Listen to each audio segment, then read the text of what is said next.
9계명입니다. 10계명. 그래서 112문, 115문, 9계명에 대해서 먼저 살펴보도록 하겠습니다. 출애굽기 20장 16절에 내 이웃에 대하여 거짓 증거하지 말지니라, 이렇게 9번째 계명을 주고 있습니다. 112문이 이렇게 묻고 있습니다. 제 9계명에서 하나님께서 원하시는 것은 무엇입니까? 답해 보십시오. 내가 어느 누구에게도 거짓 증언을 하지 않고 다른 사람의 말을 왜곡하지 않고 뒤에서 헐뜯거나 중상하지 않으며 어떤 사람의 말을 들어보지 않고 성급히 정죄하지 않으며 다른 사람이 성급히 정죄하는 데에도 참여하지 않기를 원하십니다. 오히려 하나님의 무서운 진노를 당하지 않기 위해 본질적으로 마귀의 일인 모든 거짓과 속이는 일을 피해야 합니다. 법정에서나 기타 다른 경우에도 나는 진리를 사랑하고 정직하게 진실을 말하고 고백해야 하며 할 수 있는 대로 이웃의 명예와 평판을 보호하고 높여야 합니다. 문장이 참 깊이가 있고 9계명이 무엇을 말하는지 우리에게 풍성하게 전달해 주고 있죠. 이 9계명의 의도를 말씀드리면 모든 10계명이 다 그렇지만 10계명의 각 계명을 주셨을 때 그 계명을 어기는 최악의 경우를 상정하고 그것을 금지함으로써 그것보다 더 약한 경우도 다 해당하게 만드는 것이 이제 10계명이거든요. 법정에서 타인에 대해서 거짓 증언하는 것이 거짓과 관련된 최악의 경우잖아요. 그래서 그것을 금지함으로써 모든 형태의 거짓말도 금지하고 있는 것이 이 9계명에 포함되어 있는 내용입니다. 우르시누스는 이 9계명의 의도를 사람들 사이에 진실을 확립시키고 보존시키는 데 있다, 이렇게 말을 했습니다.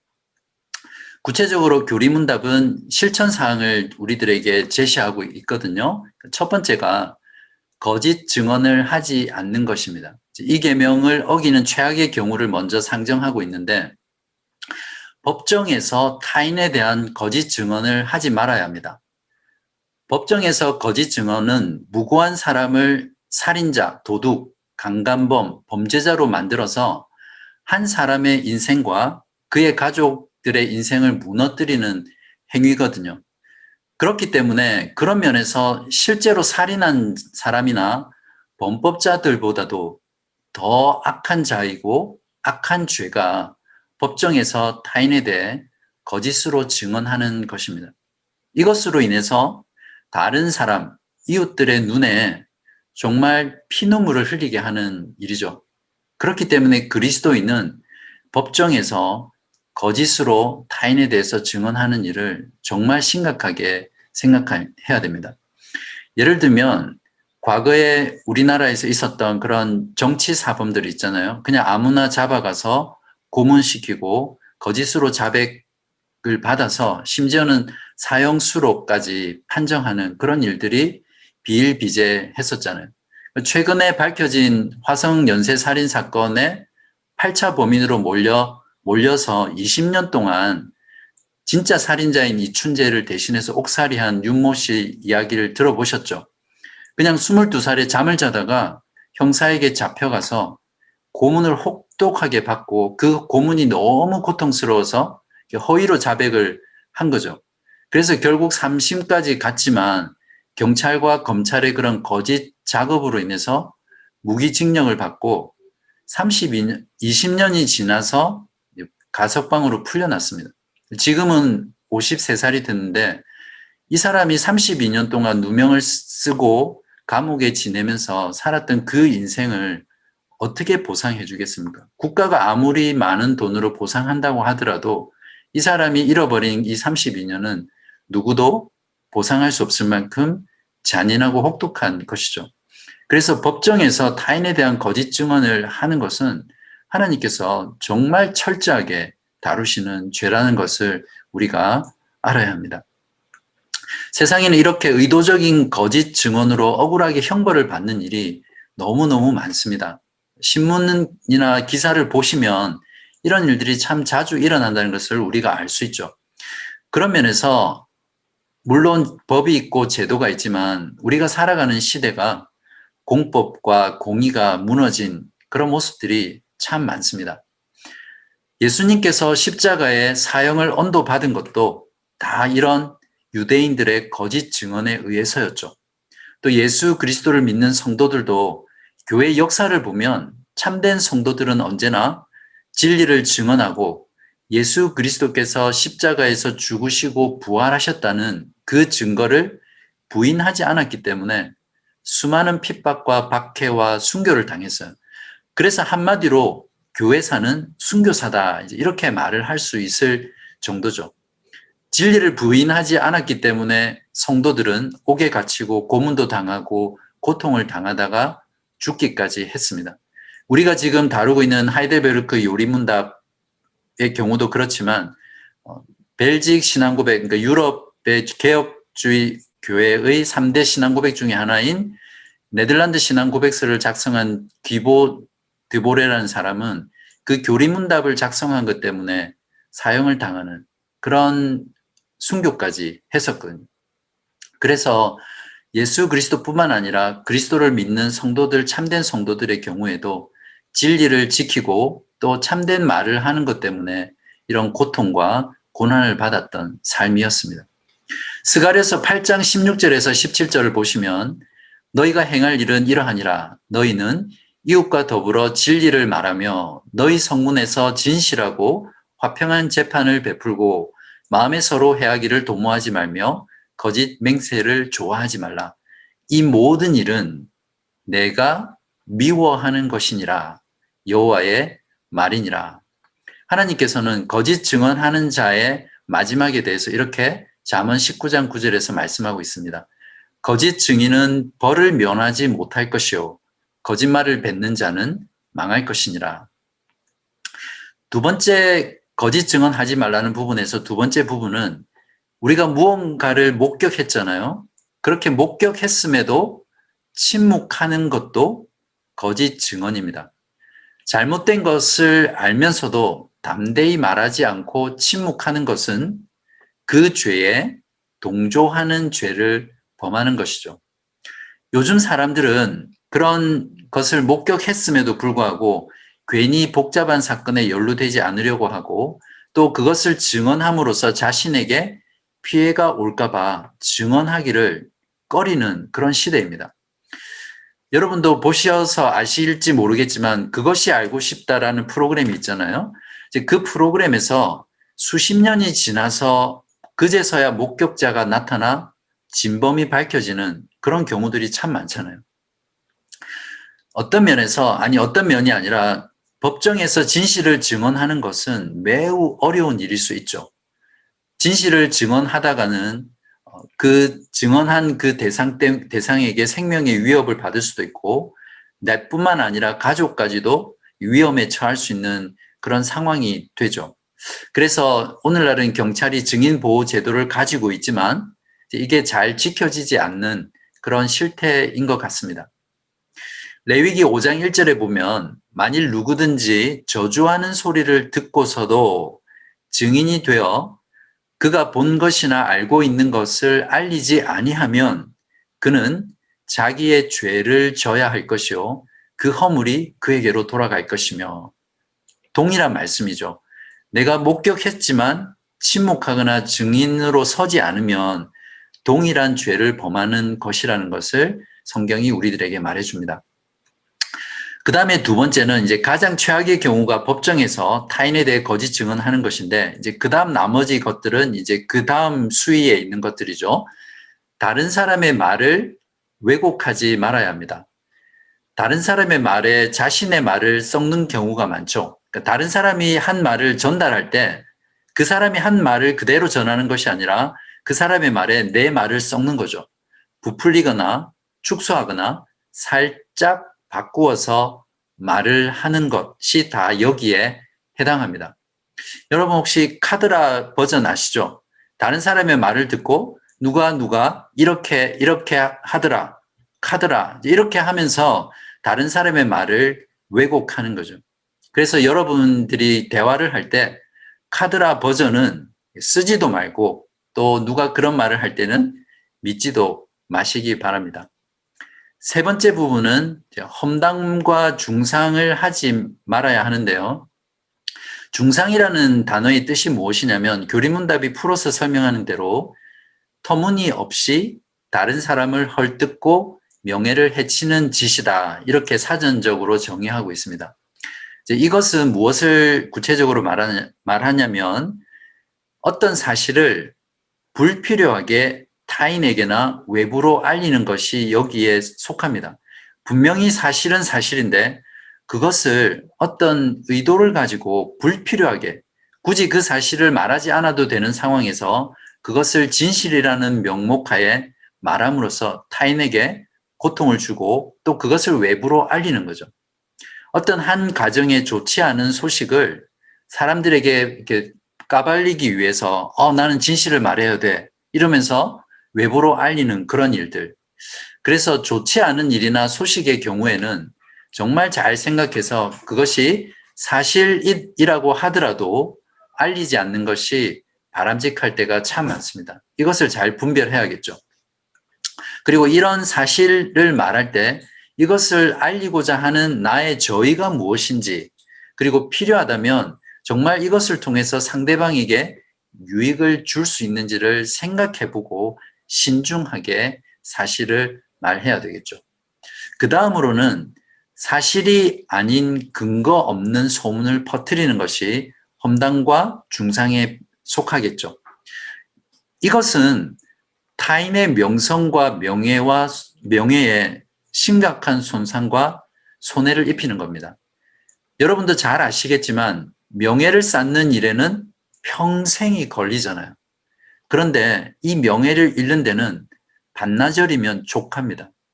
그렇기 때문에 사실이 아닌 것을 다른 사람에게 없는 사실을 소문으로 퍼뜨리거나 그 사람의 명성과 명예에 손상을 입히는 것은 타인이 평생 동안 쌓아온 그 명예를 한순간에 다 훔치는 그런 도둑질과 같은 엄청난 죄악입니다.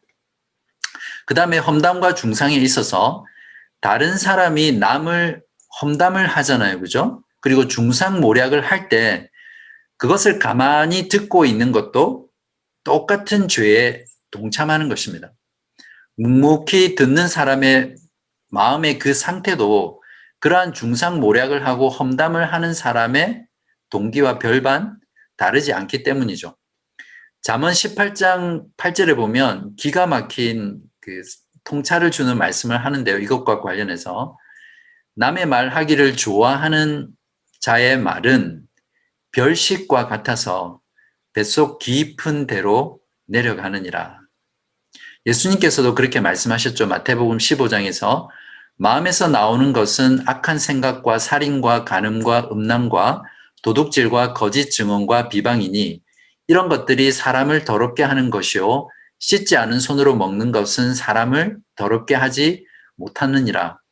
남에 대해서 험담하거나 중상하는 자나 그것을 묵묵하게 들으면서 즐기고 있는 자나 동일하게 그 마음에서 나오는 것은 똑같다는 거죠.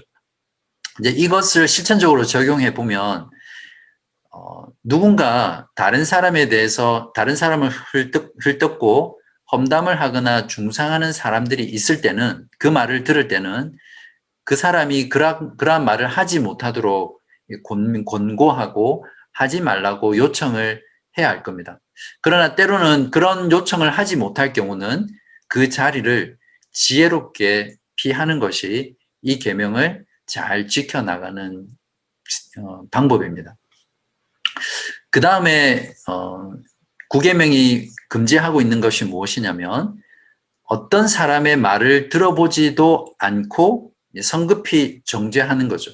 이것을 하지 말라고 교리문답이 제시하고 있는데 그래서 어떤 사람이 누군가를 정죄하는 말을 할 때 이건 좋은 의심이라고 할 수 있는데 무조건 의심을 하는 겁니다. 그 사람의 말을 들어보지 않고 다른 사람을 판단하는 하는 것 자체가 문제가 있기 때문에 먼저 그렇게 말하는 사람이 정말 사실일까? 정말 그렇게 그 사람이 했을까? 그런 말을 했을까? 의심하는 거죠. 이런 경우는 좋은 의심이죠. 반드시 양측의 말이나 반대측의 말을 듣고 그 다음에 판단을 해야 될 경우 판단을 해야 되는 거죠. 그렇게 하기 전에는 어떤 판단도 유보해야 합니다. 여러분도 그런 경험 많이 하시잖아요. 이 사람의 말을 들을 때는 정말 그 반대쪽에 있는 사람이 정말 나쁜 사람 같은데 또 그쪽의 말을 들으면 또 이쪽 사람이 오히려 더 나쁜 사람인 경우들이 많잖아요. 그래서 어떤 사람의 말을 보기 전에는 우리가 성급하게 누군가를 판단하거나 정죄하지 말아야 합니다. 잠언 18장 17절에 송사에서는 먼저 온 사람의 말이 바른 것 같으나 그의 상대자가 와서 밝히느니라. 그래서 누군가의 말을 그냥 맹목적으로 성급하게 믿는 것은 잘못된 것입니다. 오늘날 우리들이 살아가는 시대에는 신문 기사라든지 인터넷 정보들이 넘쳐나죠. 그래서 많은 사람들이 그러한 것들을 충분히 검증하거나 검증할 시간적 여유 없이 그것을 그대로 사실 그대로 믿고 그것에 따라 사람들을 판단하고 정죄하는 행위들이 많죠. 오늘날 가짜 뉴스가 너무나 판을 치고 있는 그런 시대이기 때문에 그것이 설령 뉴스라고 하더라도 우리는 일단 의심해야 됩니다.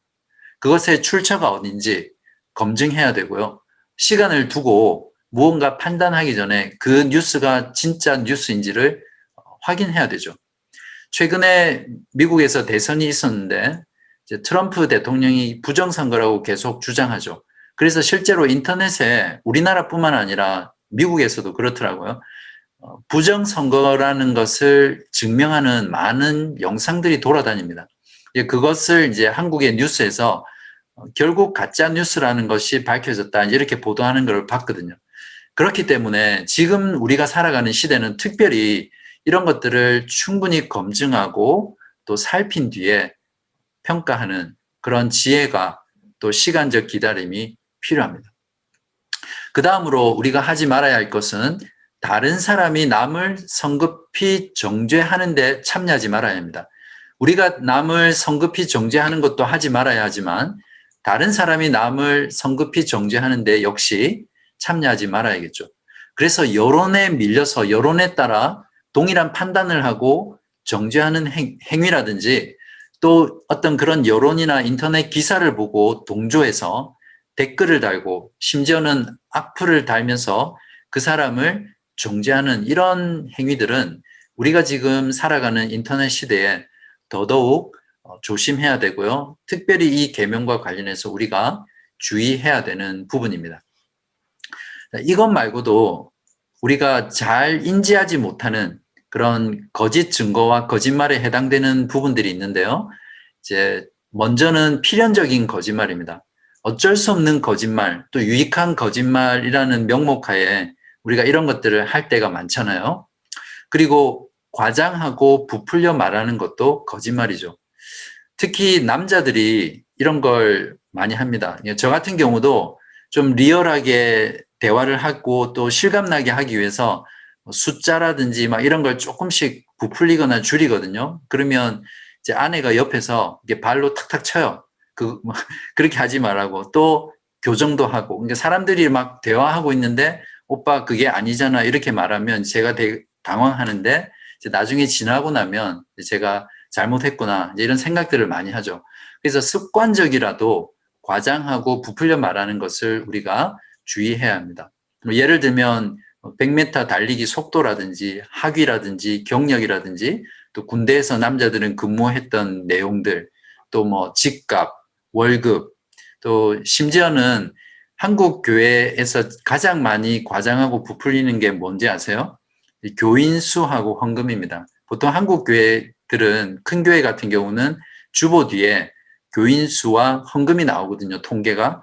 그런 것들을 거의 다 안 믿습니다. 왜냐하면 굉장히 많이 부풀려져 있다고 그렇게 생각하거든요.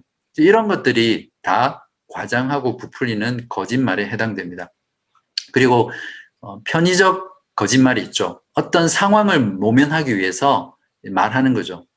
저나 여러분이나 이런 경험들이 많을 거라고 생각합니다. 예를 들면 누가 찾아왔을 때 그 그 사람을 만나고 싶지 않을 때 엄마 없다고 해라 뭐라고 하든지 내가 없다고 해라라고 이제 거짓말을 이제 시키는 거죠.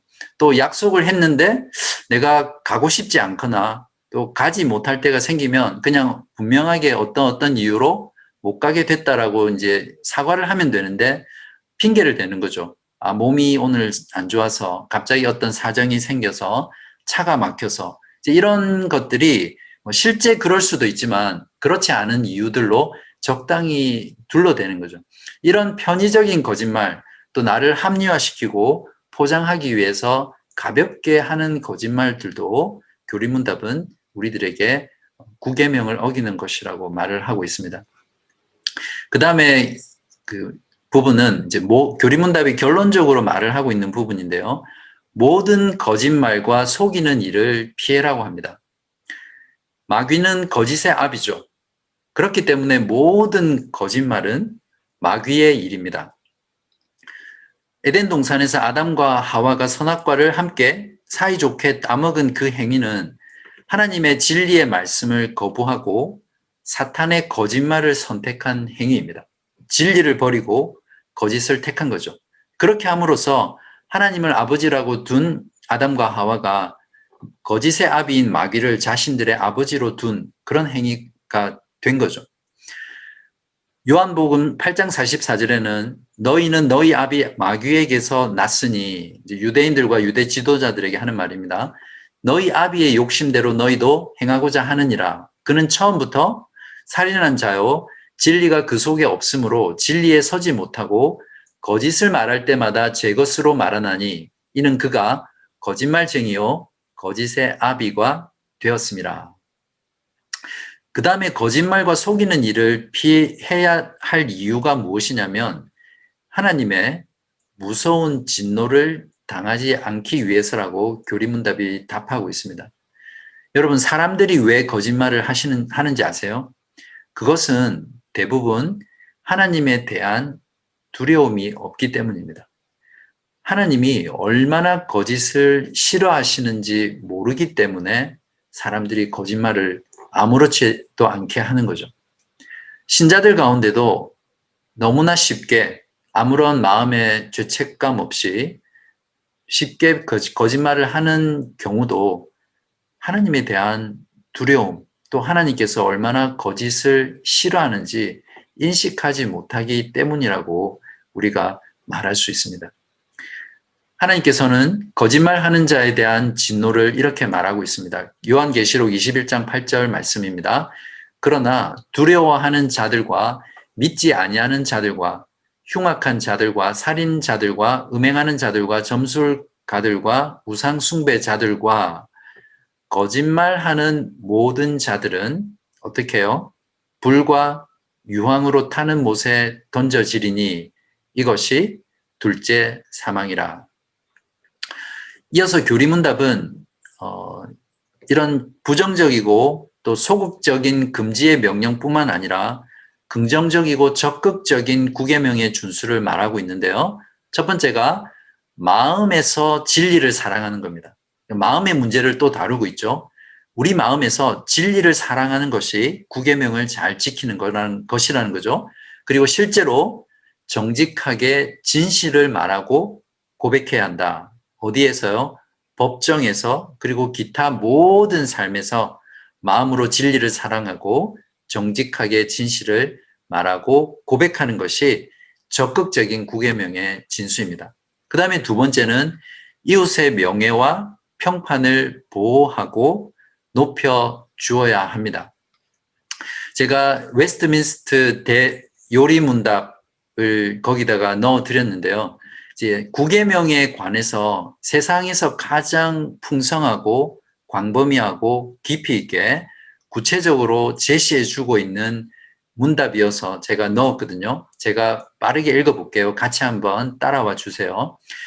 제9계명이 요구하는 의무들은 사람과 사람 사이의 진리를 보존하고 증진시키는 것과 우리 자신의 이름뿐만 아니라 우리 이웃의 선한 이름을 보존하고 증진시키는 것과 참된 자들이 되고 진리를 위하여 서는 것과 판단과 정의의 문제에 있어서 그리고 다른 모든 일에 있어서도 마음으로부터 참되고 자유롭게 그리고 분명하고도 온전하게 진리를 그리고 오직 진리만을 말하는 것과 우리 이웃이 참으로 존중되도록 하기 위해 그들의 선한 이름을 사랑하며 원하고 기뻐하며 그들의 연약함에 대해서는 슬퍼하고 덮어주며 그들이 베풀어준 선물과 은혜들을 기쁘게 인정하고 그들의 순전성을 변호하고 그들에 대한 좋은 말들은 기꺼이 들으려 하고 그들에 대한 나쁜 말들은 잘 받아들이지 않으려 하며 말을 전하는 사람들이나 아첨하는 사람들이나 중상하는 자들을 더 이상 그렇게 하지 못하게 하며 우리들 자신의 선한 이름을 사랑하고 돌보며 필요한 때에는 그것을 변호하며 합법적인 약속을 지키고 참되고 바르고 사랑스럽고 선한 말들을 연구하고 그런 말들을 하는 것입니다. 웨스트민스터 대요리 문답 143입니다. 어떠세요? 이 내용만 우리가 잘 기억하고 우리의 삶 가운데 실천하려고 노력할 때 우리의 삶이 정말 진실된 삶으로 나아갈 수 있겠죠. 그러니까 하이델베르크 요리 문답의 내용보다 좀 더 확장해서 더 넓게 제시하고 있는 그런 내용입니다. 그리고 끝으로 제가 하나를 추가했는데요. 이거는 교리 문답에는 없습니다. 약속 이행에 대한 책임성을 가지는 겁니다. 영어로는 accountability라고 그렇게 표현할 수 있는데 지키지 못할 것 같으면 아예 약속을 하지 말고 약속했다면 반드시 지키려고 노력하시기 바랍니다.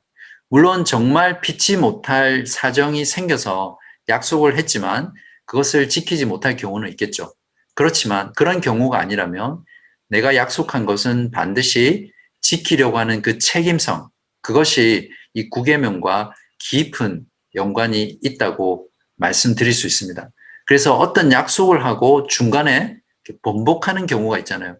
뭐 예를 들면 약속 날짜가 다 되어서 참석을 하기로 했는데 참석을 못하겠다라고 번복한다든지 그렇게 하는 것들은 무책임한 행위죠. 그것도 습관인 거 아시죠? 제가 이렇게 가만히 보면 늘 하는 사람이 그렇게 해요. 근데 중요한 건 무엇이냐면 그걸 습관적으로 하는 사람은 신뢰를 상대방에게 가장 빠르게 잃어버리는 지름길입니다. 그렇기 때문에 우리가 성도로서 또 진리 되신 하나님의 자녀로서 이러한 우리들의 삶 가운데 약속 이행에 대한 책임성은 신뢰를 구축하고 또 그러한 신뢰 속에서 복음을 전할 때 상대방이 복음을 신뢰를 가지고 들을 수 있겠죠. 그런 면에서 여러분의 삶 가운데 이러한 부분들을 깊이 생각하고 또 지킬 수 있기를 바랍니다. 자, 이제 구계명 적용과 결론을 다루고 마치겠습니다. 구계명. 먼저 구원받은 자는 예수 그리스도와 연합을 통해 하나님의 형상으로 다시 회복된 자이잖아요. 그렇기 때문에 거짓을 버리고 이웃과 더불어 늘 참된 것을 말하도록 애써야 합니다. 특별히 그리스도의 몸된 지체인 성도 사이에는 서로 거짓말을 하지 말고 진리만을 말하는 삶을 살 수 있어야겠죠. 에베소서 4장 23절에서 25절 오직 너희의 심령이 새롭게 되어 하나님을 따라 의와 진리의 거룩함으로 지으심을 받은 새 사람을 입으라. 그런즉 거짓을 버리고 각각 이웃과 더불어 참된 것을 말하라. 이는 우리가 서로 지체가 됨이라. 동일한 말씀이죠. 두 번째는 참된 성도는 참된 증거를 하기 위해서 진실을 말하는 것 때문에 기꺼이 고난을 받을 각오가 되어 있어야 합니다. 마태복음 5장 11절에서 12절 나로 말미암아 너희를 욕하고 박해하고 거짓으로 너희를 거슬러 모든 악한 말을 할 때에는 너희에게 복이 있나니 기뻐하고 즐거워하라. 하늘에서 너희의 상이 큼이라. 너희 전에 있던 선지자들도 이같이 박해하였느니라 라고 우리 주님께서 말씀하셨습니다. 세 번째는 평소에 우리가 우리의 이웃들에게 진리를 말하고 진실을 말하며 사는 것은 복음 전도에 있어서 너무너무 중요합니다. 평소에 늘 거짓말을 하고 진리를 중요하게 생각하지 않은 사람이 만일 복음을 전한다면 그것을 듣는 사람이 어떻게 복음을 진지하게 듣겠습니까? 그 사람이 전하는 복음은 저것도 순 거짓말이네. 자기 이익을 위해서 나에게 교회를 데려가려고 그런 의도로 복음을 전하는구나. 이렇게 생각하지 않겠어요? 그래서 우리가 말로 복음을 전하는 것이 첫 번째로 중요하지만 거기에 맞게 우리가 늘 진실을 이웃들 가운데 말하며 사는 것은 정말 중요한 것이죠. 그런 면에서 또한 이웃 사랑을 실천하는 가장 쉬운 방법 중에 하나는 늘 이웃에 대해서 좋게 말하고 또한 항상 진실만을 말하는 것이죠. 그 다음으로는 구원받은 성도가 진실만을 말해야 하는 이유를 아는 것이 중요한데요. 우리는 마귀의 자녀가 아니라 하나님의 자녀이죠. 그래서 우리가 거짓말을 하면 우리 스스로 우리는 마귀의 자녀라는 것을 입증하는 겁니다. 우리가 정말 참되시고 진리이신 하나님의 자녀라면 우리들의 삶 가운데 진실을 말하며 살아야 하겠죠. 잠언 6장 16절에서 19절은 이렇게 말하고 있습니다. 여호와께서 미워하시는 것, 곧 그의 마음에 싫어하시는 것이 예닐곱 가지이니 곧 교만한 눈과 거짓된 혀와 무죄한 자의 피를 흘리는 손과 악한 계교를 꾀하는 마음, 이것도 거짓말이죠. 마음과 빨리 악으로 달려가는 발과 거짓을 말하는 망령된 증인과 및 형제 사이를 이간하는 자, 이것도 거짓말로 하는 거죠. 이니라 하나님께서 이것을 마음속에 미워하시는 거라는 거예요. 하나님이 미워하시는 것을 우리들의 삶 가운데 하면서 살아가는 것은 하나님의 미움을 받는 지름길이죠. 그렇기 때문에 우리는 구원받은 성도로서 진실만을 말하며 살아야 합니다.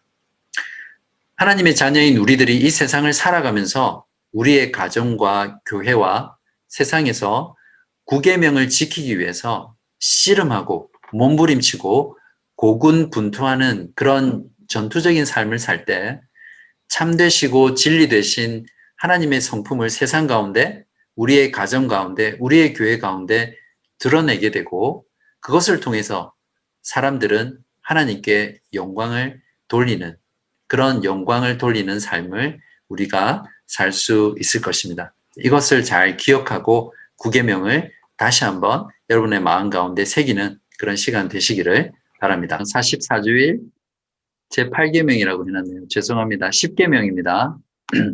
출애굽기 20장 15절에 보시면 내 이웃의 집을 탐내지 말라. 내 이웃의 아내나 그의 남종이나 그의 여종이나 그의 소나 그의 나귀나 무릇 내 이웃의 소유를 탐내지 말라. 113문을 읽겠습니다. 여러분이 답해 보십시오. 제10계명에서 하나님께서 원하시는 것은 무엇입니까? 하나님의 계명 어느 하나에라도 어긋나는 지극히 작은 욕망이나 생각을 조금도 마음에 품지 않는 것이고 언제든지 우리 마음을 다하여 모든 죄를 미워하고 모든 의를 좋아하는 것입니다. 역시 아름다운 문장인데요. 부정적인 금지 사항이 먼저 나오죠. 지극히 작은 욕망이나 생각을 행하지 않는 것이 아니라 조금도 마음에 품지 않는 것입니다. 우리 마음 가운데 모든 그런 시기와 질투조차도 품지 말라는 것이죠. 다른 사람의 재능, 다른 사람의 능력, 다른 사람의 부귀, 소유, 아내, 자녀, 지위, 다른 사람의 명성, 라이프 스타일, 건강조차도 우리가 그것을 시기와 질투의 마음으로 마음속에 간직하고 있는 것을 우리에게 금지하고 있는 거죠. 다음으로 긍정적인 실천사항은 무엇이냐면 요리문답은 항상 부정적인 금지 조항만을 말하는 것이 아니라 그것을 적극적으로 해석해서 긍정적인 면, 적극적인 면을 항상 제시했잖아요. 십계명도 마찬가지입니다. 언제든지 우리 마음을 다하여 모든 죄를 미워하고 모든 의를 좋아하는 것. 이 공통점이 무엇이죠? 10계명은, 10번째 계명은 어떤 구체적인 행동을 말하는 것이 아니라 우리의 마음의 명령을 내리고 있다는 거죠. 모든 죄를 미워하고 모든 의를 좋아해라. 시편 139편 23절에서 24절에 하나님이여 나를 살피사 내 마음을 아시며 나를 시험하사 내 뜻을 아옵소서.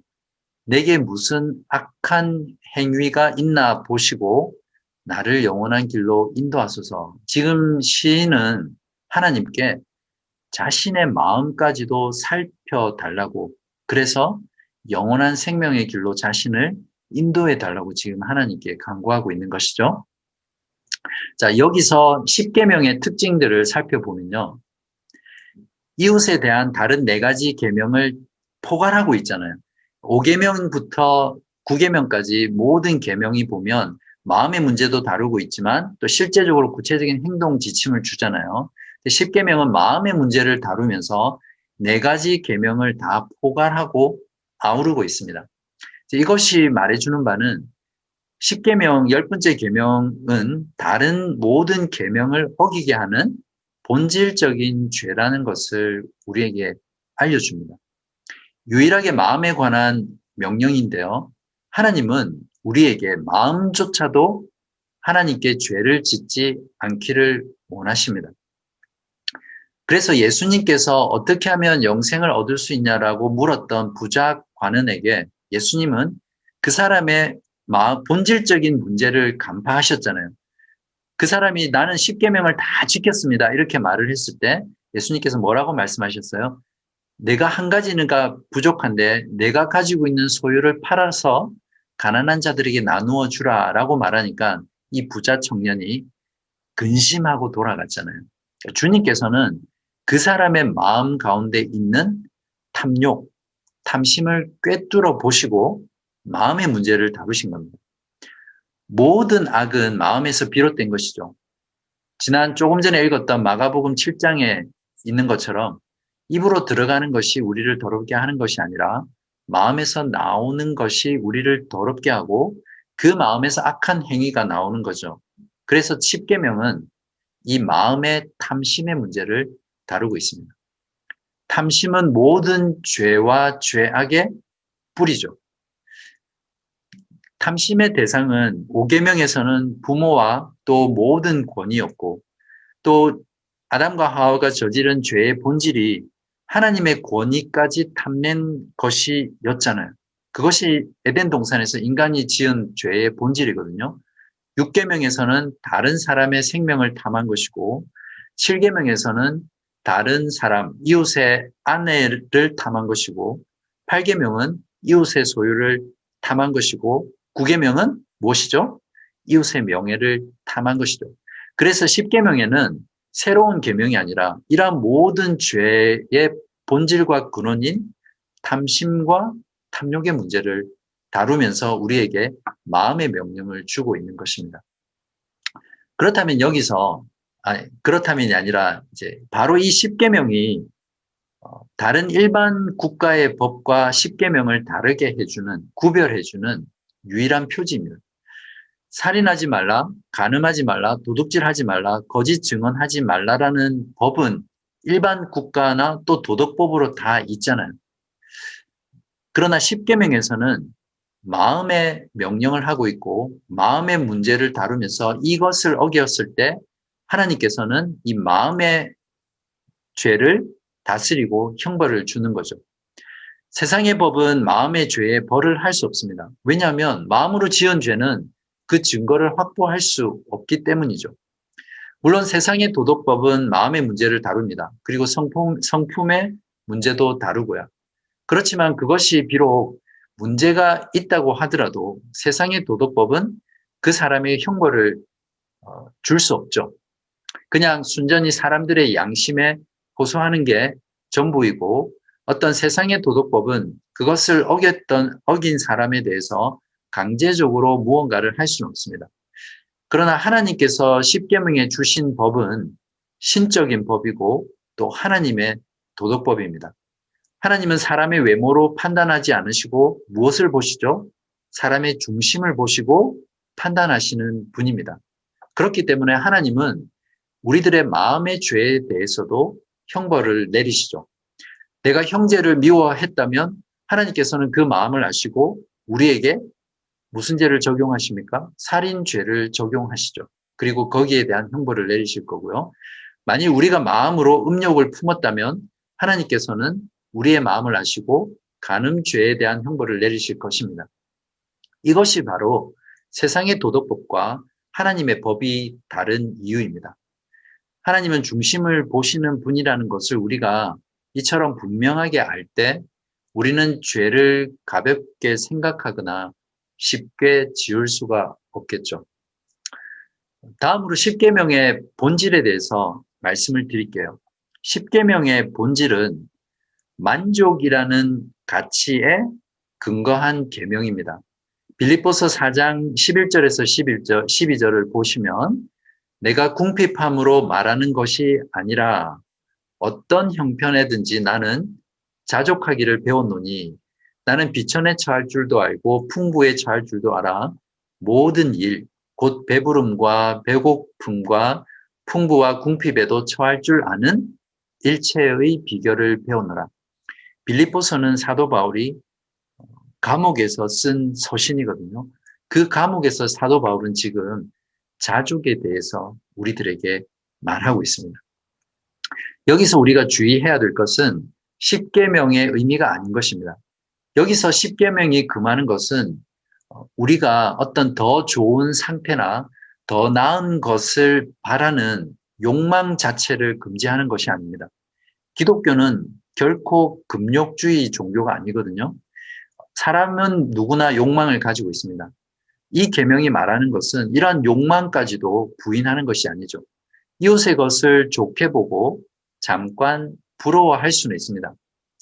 그러나 이웃의 것과 내가 가진 것을 비교해보고 불평하고 원망하고 불만족하는 것, 또 그러한 것으로 인해서 낭망하고 슬퍼하는 단계까지 나아가면 그것이 탐심의 죄를 범하는 것이죠. 더 나아가서 적극적으로 이웃이 가진 것을 나도 가지려고 노력하고 내 삶에서 그것을 적극적으로 추구하는 삶의 방향, 삶의 노력들도 탐욕이라고 말을 할 수 있습니다. 이웃의 집을 부러워하고 다른 사람의 자동차를 부러워하고 다른 사람의 직장과 직업, 라이프 스타일을 부러워해서 그것들을 나도 가지기 위해서 애쓰고 노력하고 삶의 우선순위를 그렇게 만들어가는 것이 이제 탐심의 죄를 범하는 것이죠. 요즘 같은 경우는 너무나 쉽게 수많은 드라마나 영화 같은 것을 우리가 볼 수 있는데 특히 시드니에 있는 많은 교민 아내들이 많이 하는 것 같아요. 이렇게 집에서 드라마라든지 이제 그런 것들을 많이 시청하잖아요. 그래서 실제로 드라마를 많이 본 아내는 이제 그 드라마에서는 현실과 너무 다르잖아요. 한국에서도 예쁘고 잘생긴 사람을 뽑아서 그럴듯한 각본으로 만드는 게 드라마인데 그걸 많이 보다 보니까 현실과 또 이상을 혼돈하는 거죠. 그래서 눈을 돌려서 내 남편을 보면 남편이 그렇게 초라해 보일 수가 없는 거죠. 즉 거기에서 어떤 비교하고 다른 사람의 배우자나 아내나 남편을 부러워하고 못마땅해 하는 마음이 생기는 거죠. 이제 그런 면에서 여성 교우분들은 남성 교우도 마찬가지겠지만 드라마를 너무 많이 보지 않기를 바랍니다.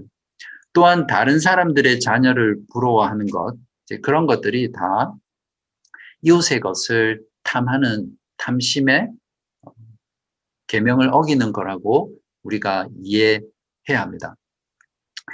제가 평소에 이제 이 부분들을 다루고 싶었던 주제입니다. 근데 이 탐심의 문제를 십계명이 다루고 있기 때문에 제가 어쩌면 여러분 마음 가운데 불편함을 줄지 모르지만 제가 다루고 넘어가려고 합니다.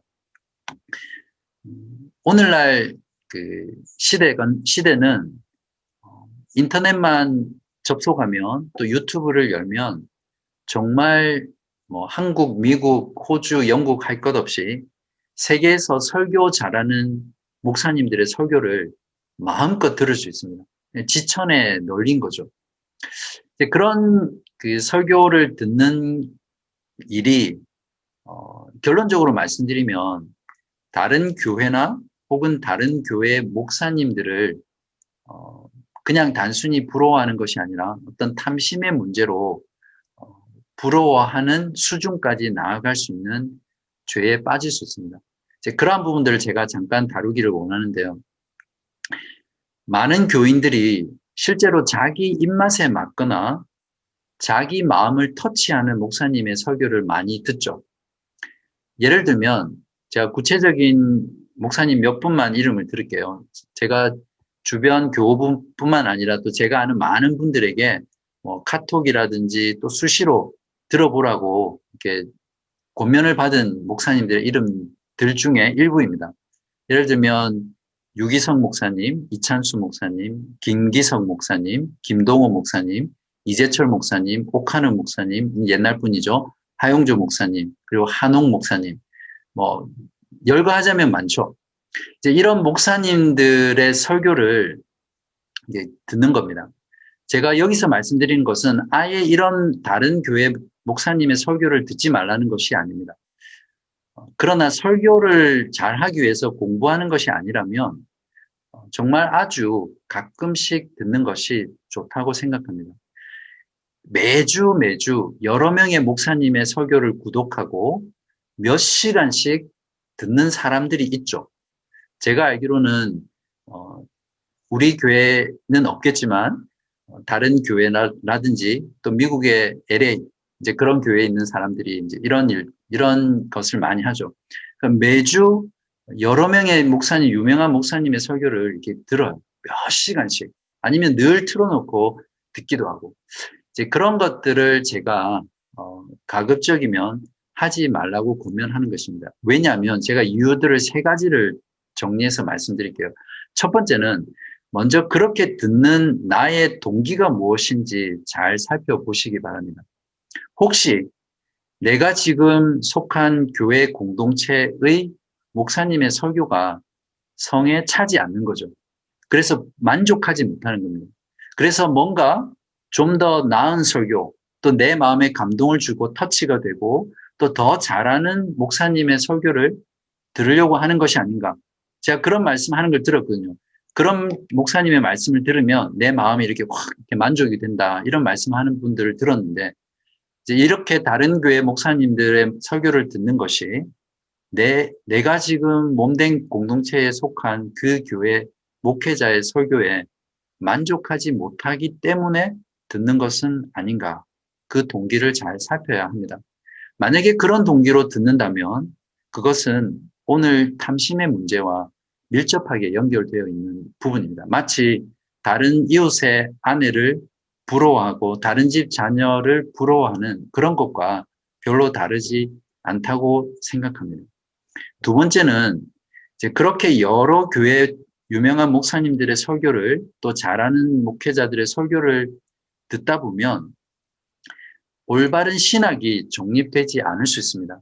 한마디로 잡탕 신학이 될 수 있습니다. 제가 조금 표현이 거친데 잡탕 신학이 될 수 있습니다. 왜냐하면 위에서 열거한 그 목사님들의 신학을 이렇게 옆으로 쫙 펼치잖아요. 그러면 한쪽 끝에서 다른 끝까지 이렇게 스펙트럼이 되게 다양합니다. 그래서 어떤 그 신학이 아니라 너무나 광범위하고 또 차이가 있는 그런 신학을 다 수용하게 되는 거죠. 단지 유명하고 잘하는 목회자의 설교를 듣다 보면 내 안에 신학이 생기지 않습니다. 바른 신학이 생기지 않고 이것도 괜찮고 저것도 괜찮고 다 좋아 보이는 거죠. 그게 바로 잡탕 신학이 되거든요. 굉장히 위험할 수 있습니다. 예를 들면 제가 특정한 목회자의 이름을 지목하지는 않겠지만 이런 유튜브에 올라와 있는 목회자들의 성령론, 구원론, 성경 해석과 적용에 있어서 우리 교회가 가르치고 지향하는 신학과 교리가 다른 목사님들이 여러 명 있습니다. 구체적으로 알기 원하시는 분은 제가 개인적으로 말씀을 드릴게요. 그렇게 다양한 신학, 또 우리 교회와 다른 신학을 가진 목회자들을 잘 분별하지 못하고 그저 내 마음에 잘 와닿고 터치가 되고 감동이 되고 뭔가 적용이 되기 때문에 계속 듣다 보면 위험하겠죠, 영적으로. 그래서 이런 분별과 정립 없이 그저 내가 은혜 받고 감동받는다고 주중에 여러 시간을 그것을 듣고 또 나만 듣는 것이 아니라 그것을 카톡으로 다른 교우분들과 공유하면서 함께 듣고자 하는 이런 일들은 자기도 모르게 우리가 배웠었잖아요. 거룩한 복음의 설교에서 하나님께서 지 교회에 허락하신 통상적이고 일반적인 은혜의 수단인 말씀을 가볍게 여기고 거부하는 일이 될 수 있습니다. 그리고 그것들이 지속되면서 그게 공동체 안에 쫙 펴지게 되면 생각해 보세요. 자기 교회 목회자의 설교에 만족하지 못하고 뭔가 특별하고 탁월한 목회자의 설교를 계속 듣는 교우분들이 한 교회 안에 많이 생기고 그 설교를 가지고 서로 나눈다고 생각해 보십시오. 그것만큼 조용하게 공동체성을 깨트리는 일이 없을 것입니다. 그런 면에서 굉장히 주의해야 되겠죠. 그리고 그렇게 많은 시간을 설교를 듣는 사람들은 지식은 늘어날지 모르지만 신학이나 말씀에 대한 지식은 늘어날지 모르지만 영적으로는 성장하거나 성숙할 수 없고요. 오히려 병들 수 있습니다. 제가 이건 분명히 말씀드릴 수 있는데 보통 설교자의 설교와 또 그 말씀을 통해서 회중이 은혜를 받을 때 세 가지 요소가 있는데 첫 번째가 로고스입니다. 지식이죠. 두 번째가 이제 에소스라고 해서 감정입니다. 세 번째가 페소스라고 해서 의지죠. 그래서 이러한 인격적인 부분, 감정적인 부분이 없이 지식적인 부분만을 우리가 전달받아서는 우리가 영적으로 성숙하거나 성장할 수 없죠. 그 말씀이 아무리 좋다고 하더라도. 물론 지식적인 성장은 조금씩 있겠죠. 그런 면에서 우리가 유명한 교회 목사님이나 설교를 제가 듣지 말라는 말씀 아닙니다. 듣되 균형이 중요하고요. 시간의 양이 중요합니다. 늘 습관적으로 너무 많은 시간을 그것을 듣고 또 그것으로 인해서 내가 거기에 만족한다면 그 사람의 신앙생활은 돌아봐야 될 필요가 있죠. 다른 교회 목사님 설교를 지나치게 많이 듣는 일은 그런 면에서 십계명에서 그 많은 탐심에서 비롯된 것이 아닌지 깊이 점검하고 돌이키는 시간이 필요합니다. 적어도 내가 속한 그리스도의 몸된 공동체의 목회자가 성경을 바르게 설교하고 있다면 우리들은 그 말씀으로 하나님의 말씀을 듣고 구원을 받을 수 있고요. 또 구원을 받아야 하고 또 그 말씀으로 우리가 자라갈 수 있고 성숙해 갈 수 있습니다. 그것에 대한 신뢰가 우리 가운데 있을 때 우리에게 허락하신 각 교회마다 세우신 말씀의 사역자들의 말씀을 통해서 우리가 영적으로 성장해 가고 성숙해 갈 수 있는 거죠. 높아심에서 말씀드리지만 그렇다고 오해는 하지 마시기 바랍니다. 제가 인터넷으로 다른 목사님의 설교를 바른 설교, 좋은 설교를 아예 듣지 말라는 이야기는 결코 아닙니다. 저도 듣습니다. 가끔씩. 지나친 게 문제죠. 그래서 여러분 중에 혹시 안 계시길 바라지만 다른 교회 목회자들의 설교를 상시적으로 듣고 계신 분이 혹시 계신다면 여러분의 마음의 동기와 또 듣는 시간, 분량 이런 것들을 잘 돌아보시고 생각하는 그리고 하나님 앞에 다시 나아가는 그런 시간 되기를 간절히 바랍니다. 디모데전서 6장 6절에서 10절에 그러나 자족하는 마음이 있으면 경건은 큰 미스프린트가 있네요. 큰 이익이 되느니라. 맞습니까? 같은데 네, 큰 유익이 되느니라. 제가 나중에 다시 찾아볼게요. 우리가 세상에 아무것도 가지고 온 것이 없음에 또한 아무것도 가지고 가지 못하리니 우리가 먹을 것과 입을 것이 있은즉 족한 줄로 알 것이니라. 부하려 하는 자들은 시험과 올무와 여러 가지 어리석고 해로운 욕심에 떨어지나니 곧 사람으로 파멸과 멸망에 빠지게 하는 것이라. 돈을 사랑함이 일만하게 뿌리가 되나니 이것을 탐내는 자들은 미혹을 받아 믿음에서 떠나 많은 근심으로써 자기를 찔렀도다. 결론적으로 하나님께서 나에게 주신 그것으로 자족하고 만족하지 않고 내게 없는 것 또는 다른 이웃의 것을 그것이 무엇이 되었든지 탐내고 가지려고 하고 그것을 얻으려고 하는 모든 마음은 바로 십계명을 범하는 그런 죄라고 우리가 분명히 말하고 또 이해해야 합니다. 자, 이제 십계명의 적용과 결론을 내보겠습니다. 십계명에서 탐심을 없애는 법, 즉 탐심의 치료책을 제가 4가지로 적어드렸는데요. 첫 번째는 주님 한 분만으로 만족하는 겁니다. 하나님 자신이 우리의 상급이 되기 전까지는 우리는 결코 이 세상에서 완전한 만족을 얻을 수 없습니다. 아무리 우리가 탐하는 것이 채워진다고 하더라도 그것으로 만족할 수 없죠. 그래서 창세기 15장에서 하나님께서는 아브라함에게 이렇게 말씀하셨습니다. 이후에 여호와의 말씀이 환상 중에 아브라함에게 임하여 이르시되 아브라함아 두려워하지 말라. 나는 너의 방패요 너의 지극히 큰 상급이니라. 여러분 어떠세요? 여러분 상을 받기 위해서 열심히 신앙생활을 하시잖아요. 근데 그 상이 바로 하나님 자신이라는 거예요. 바로 하나님 자신이 우리의 상급, 우리가 정말 얻기를 원해서 그렇게 달려가는 그 상이 될 때 우리는 완전한 만족을 얻을 수 있고 그때 우리의 탐심을 없앨 수 있습니다. 인간의 영혼에는 오직 하나님만이 채울 수 있고 하나님으로만 채워줄 수 있는 공간이 있습니다. 전도서 3장 11절에 하나님이 모든 것을 지으시되 때를 따라 아름답게 하셨고 또 사람들에게는 영원을 사모하는 마음을 주셨느니라. 하나님만이 채울 수 있는 영역이 우리의 영혼에 있기 때문에 그 하나님을 우리의 참된 상급으로 만족으로 여길 때 우리가 진정으로 탐심을 치료하고 우리의 모든 것에 만족할 수 있겠죠. 골로새서 2장 3절에는 그라는 것은 그리스도입니다. 그리스도 안에는 지혜와 지식의 모든 보화가 감추어져 있느니라. 그리스도 안에는 온 우주 가운데 모든 것들, 우리가 헤아릴 수 없는 모든 것들이 그리스도 안에 있습니다. 모든 지혜, 모든 지식, 모든 영광, 모든 보배로운 것들이 그리스도 안에 있거든요. 그래서 우리가 그리스도 안에서 그 모든 것들을 캐낼 수 있고 누릴 수 있을 때 우리가 참된 만족을 누릴 수 있습니다. 그리고 그것이 탐심을 치료하는 근본적인 해결책이죠.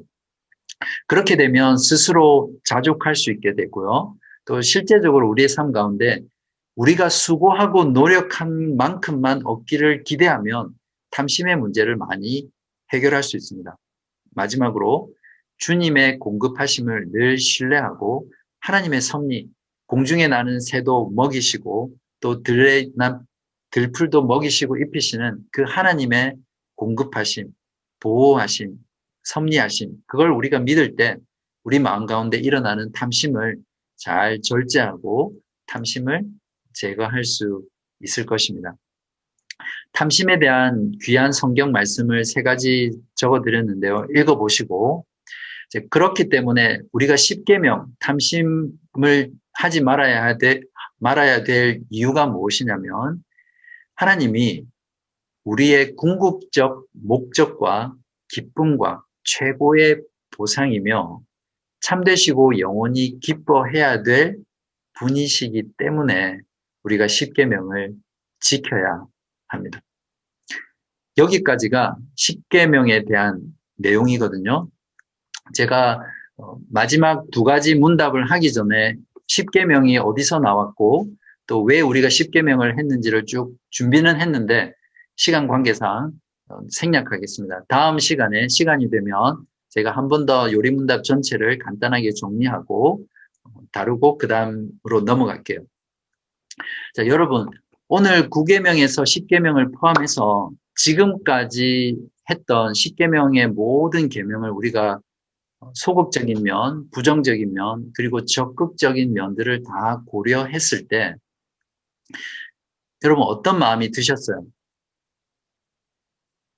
그런 마음 드시지 않으셨어요?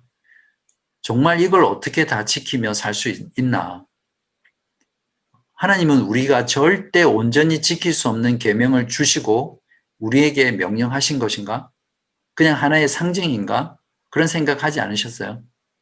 여러분이 이 십계명에 있는 말씀을 우리가 우리의 삶 가운데 지켜나가려고 할 때 우리가 지킬 수 없잖아요. 나의 지킬 수 없는 그런 모습, 영적인 현실, 그런 것들을 바라보면서 정말 절망스럽지 않으세요? 그저 그냥 탄식이 저절로 나오시잖아요. 이런 반응은 십계명을 정말 지키기 위해서 씨름하고 몸부림치는 사람에게 당연히 나올 수밖에 없는 반응입니다. 여러분도 다 이런 반응이라고 생각하는데요. 바로 여기에 대한 답변이 114문과 115문입니다. 그런 면에서 114문과 115문은 우리에게 십계명에 대해서 가지고 있는 이런 탄식, 절망에 대한 해답이고요. 또 우리가 지금까지 배웠던 십계명의 결론과도 같습니다. 그래서 제가 모든 십계명 강해의 마지막 결론을 114문과 115문을 설명하면서 마치려고 합니다. 114문에 보시면 그런데 하나님께 돌아온 사람이 이 계명들을 완전히 지킬 수 있습니까? 대답해 보십시오. 아닙니다. 가장 거룩한 사람이라도 이 세상에 살 동안에는 이러한 순종을 겨우 시작했을 뿐입니다. 그러나 그들은 굳은 결심으로 하나님의 일부 계명만이 아니라 모든 계명에 따라 살기 시작합니다. 여러분 정말 이 부분에 와서 위로가 되시죠? 가장 거룩한 사람조차도 이 세상에 살 동안에는 겨우 순종을 시작한 것이라는 진술이죠. 로마서 7장 14절에서 15절에 보면 사도 바울이 이렇게 고백하고 있습니다. 우리가 율법은 신령한 줄 알거니와 나는 육신에 속하여 죄 아래에 팔렸도다. 내가 행하는 것을 내가 알지 못하노니 곧 내가 원하는 것은 행하지 아니하고 도리어 미워하는 것을 행함이라. 말씀에 있어서 신앙에 있어서 가장 탁월하고 가장 거룩한 사도의 고백이 이런 것이라면 우리의 고백은 어떻겠습니까? 이렇게 위대한 사도 바울, 사도조차도 이 세상에서는 교리문답이 말하는 것처럼 순종을 겨우 시작했을 뿐이라는 거죠. 그렇지만 우리가 여기서 위로받고 끝나면 안 됩니다. 그럼에도 불구하고 하나님께 구원받은 자는 하나님의 모든 계명을 따라 살기로 어떻게 해요? 굳게 결심하고 의지를 다하여 살아간다는 거죠. 마치 해바라기가 항상 해를 바라보며 해를 향해 뻗어가고 자라가듯이 성도는 주님을 바라보고 하나님을 바라보며 하나님의 모든 말씀과 계명을 따라 살아가기 위해서 우리의 지성과 우리의 감성과 우리의 모든 의지를 말씀에 순종하는 삶으로 나아가는 것이죠. 그래서 시편 기자도 이렇게 고백했습니다. 119편 5절에서 6절, 106절에 보시면 내 길을 굳게 정하사 주의 율례를 지키게 하소서. 굳게 정하고 있습니다. 내가 주의 모든 계명에 주의할 때에는 부끄럽지 아니하리이다.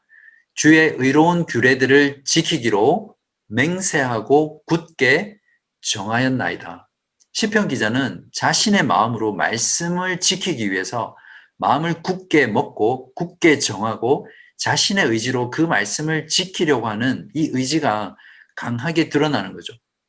로마서 7장 22절에도 내 속사람으로는 하나님의 법을 즐거워하되, 하나님의 구원받은 성도는 이렇게 말씀을 지키기 위해서 그 말씀을 사랑하고 그 말씀을 지키기 위한 그 삶을 굳은 마음으로 정하고 지켜나가는 것이죠. 그렇다면 여기서 또 이런 질문이 들겠죠. 어차피 이 세상에 살아가는 동안 누구도 십계명을 완전히 지킬 수 없다는 것을 하나님도 누구보다 잘 아시잖아요. 그런데 왜 하나님께서는 우리들에게 십계명 준수를 요구하시고 또 오늘처럼 십계명을 준수하도록 설교하게 하시는 거죠. 그것이 115문의 질문과 답입니다. 이 세상에서는 아무도 십계명을 완전히 지킬 수 없는데 하나님께서는 왜 그렇게 엄격히 십계명을 설교하게 하십니까? 답해 보십시오. 첫째, 평생 동안 우리의 죄악된 본성을 더욱더 알게 하고 그리하여 그리스도 안에서 사죄와 의로움을 더욱더 간절히 추구하도록 하기 위함입니다. 둘째, 이 세상의 삶을 마치고 목적지인 완전에 이를 때까지 하나님의 형상으로 더욱더 변화되기를 끊임없이 노력하고 하나님께 성령의 은혜를 구하기 위함입니다. 115문은 하나님께서 십계명 설교를 엄격하게 하시는 이유로 두 가지를 제시하고 있습니다. 첫 번째가 우리가 십계명을 지키려고 분투하면 할수록 우리의 본성이 얼마나 악한지를 더 알게 되잖아요. 우리가 교리문답 3문에서 우리가 구원받기 위해서 죄와 비참을 알 수 있는 것은 어디라고 했습니까? 율법을 통해서 우리가 얼마나 죄와 비참으로 인해서 구원을 받아야 하는 존재인지를 알 수 있다라고 했죠. 이렇게 율법의 기능은 우리의 죄를 깨닫게 하고 정죄하는 거죠. 우리가 십계명을 지키려고 하면 할수록 우리의 죄가 얼마나 큰지, 우리의 악한 본성이 얼마나 큰지를 우리가 깨닫게 되는 거죠. 이것을 통해서 우리에게는 정말 예수 그리스도의 중보의 사역과 그리스도의 구원이 필요함을 절실하게 깨닫게 되고요. 우리의 영혼을 바로 그리스도께 이끌어주는 역할을 십계명이 합니다. 그렇게 되면 우리가 어떻게 됩니까? 우리가 더욱더 그리스도 안에서 죄의 용서를 구하고 또 그분 안에서 우리가 거룩하게 되고 의롭게 되기를 간절하게 추구하게 되겠죠. 마태복음 5장 6절에 주님께서 이렇게 말씀하셨습니다. 의에 줄이고 목마른 자는 복이 있나니 그들이 배부를 것이며 로마서 7장 24절에서 25절에 사도 바울이 이렇게 말했습니다. 오호라 나는 공고한 사람이로다. 이 사망의 몸에서 누가 나를 건져내랴. 우리 주 예수 그리스도로 말미암아 하나님께 감사하리로다. 그런즉 내 자신이 마음으로는 하나님의 법을 육신으로는 죄의 법을 섬기노라. 바로 내 안에 이런 육신의 소욕과 성령의 소욕이 서로 싸우는 이 영적인 현실이 우리가 주님 부르시는 그날까지 십계명을 지켜나가는 삶 속에서 항상 있을 것입니다. 이것이 십계명을 우리가 완전히 지킬 수 없음에도 하나님께서 우리에게 십계명을 주시고 가르쳐 주시는 이유이죠. 그 다음에 두 번째는 구원받은 성도가 이 세상의 삶을 마치고 목적지인 완전에 이를 때까지, 즉 이 순간은 우리의 죽음을 통해서 이룰 수 있는 거죠. 그때까지 하나님의 형상으로 더욱더 변화되기를 끊임없이 노력하도록 하기 위해서 우리에게 십계명을 주셨습니다. 하나님의 형상으로 변화되기 위해 십계명을 지키는 과정은 나의 힘과 능력으로는 불가능하다는 것을 철저하게 깨닫게 됩니다. 그래서 더욱더 십계명을 우리가 지켜나가게 해달라고 우리가 어떻게 해야 하겠습니까?